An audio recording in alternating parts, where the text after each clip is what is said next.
राधे महाराज जी। महाराज जी, निवेदन है कि एक समाधान कीजिए। महाराज जी, आध्यात्मिक जीवन और सांसारिक जीवन में मानसिक संतुलन नहीं बना पा रहे हैं। क्या मानसिक संतुलन डिप्रेशन है या कोई साया? महाराज जी, मानसिक संतुलन कोई साया फाया नहीं है। जैसे लोगों को रहता है ना कि बाहरी चक्कर कोई होगा, ये सब भीतरी चक्कर है। हमारे द्वारा जो पाप कर्म होते वही हमारे मन को जलाते, वही हमारी बुद्धि को भ्रष्ट कर देते हैं, और कोई नहीं। जैसे भूत प्रेत भी आता है ना किसी के दिमाग में, तो पाप कर्म के कारण ही आता है। हमारे पाप कर्म को भुगताने के लिए भूत का आवेश होता है और वो हमें दुख देता है, और जब हमारा पाप कर्म क्षय हो जाता है तो या तो कोई झाड़ने फूकने वाला मिल गया या स्वयं चला जाता है। तो कर्म ही हमारे लिए भूत है और कर्म ही हमारे लिए भगवान है। अगर हमारे कर्म बिगड़ गए तो वही भूत की तरह हमें सताता है, और कर्म हमारे बन गए तो वही भगवान की तरह हम पर कृपा करता है। इसलिए कर्मों का सुधार करो, हमारे कर्म ठीक होने। हमारे अगर कर्म बिगड़ गए हैं ना तो ऐसा ही अनुभव होने लगता है, कोई डिप्रेशन नहीं। पहले स्वीकृति करो, नहीं तो अगर किसी आदमी को 20 बार 20 लोगों को तैयार कर लो अलग अलग, और उसको यार तुम डिप्रेशन में पहुंच गए क्या? नहीं नहीं, तो नहीं, हमें तो लग रहा है तुम डिप्रेशन में हो, और चला जाए। फिर दूसरा आवे, यार तुम डिप्रेशन में पहुंच गए क्या? और 20 का है, अगर वो अस्पताल ना पहुंच जाए तो हमसे बात कर लो।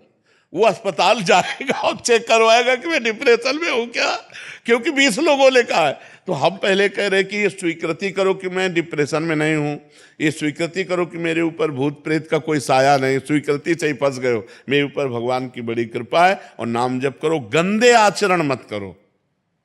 आज हमारी समाज गंदे आचरणों को पाप मान ही नहीं रही है। बहुत जोर से ये व्यभिचार फैल रहा है। ये जो व्यभिचार दोष है बहुत जोर से फैल रहा, चाहे स्त्री हो चाहे पुरुष हो, सबके दिमाग में एक ही बात नाच रही है, बस भोग भोग भोग संसार। ये पाप महापाप है। पर स्त्री गमन, पर पुरुष गमन, ये महापाप है, और कोई इस पर ध्यान नहीं दे रहा। और फिर कहते हैं डिप्रेशन में जा रहे हैं, परेशान हो रहे। परेशान नहीं होगे तो और क्या होगे? हम खुली बात कह रहे हैं, अपने चरित्र को सुधारो, अपने आचरणों को सुधारो, अपने कर्म को ठीक करो, नाम जप करो। किसी से आशीर्वाद मांगने की जरूरत नहीं। और कोई आशीर्वाद ऐसे फल फूल वाला भले दे दे, ऐसा आशीर्वाद बिना अधिकार के नहीं मिल जाता।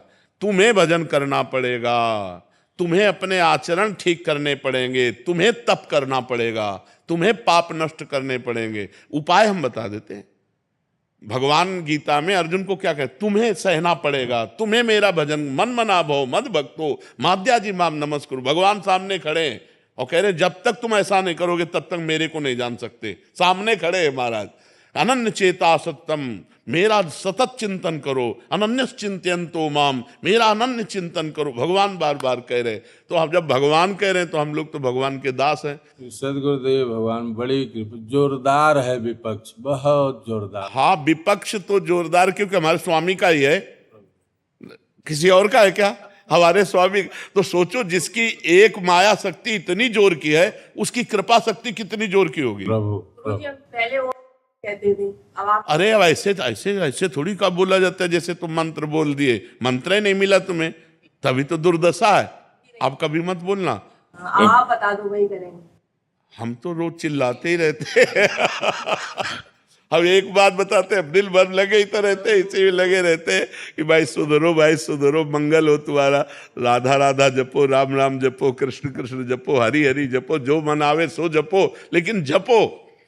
और आचरण पवित्र रखो, खान पान पवित्र रखो, बढ़िया आनंद आ जाएगा जी।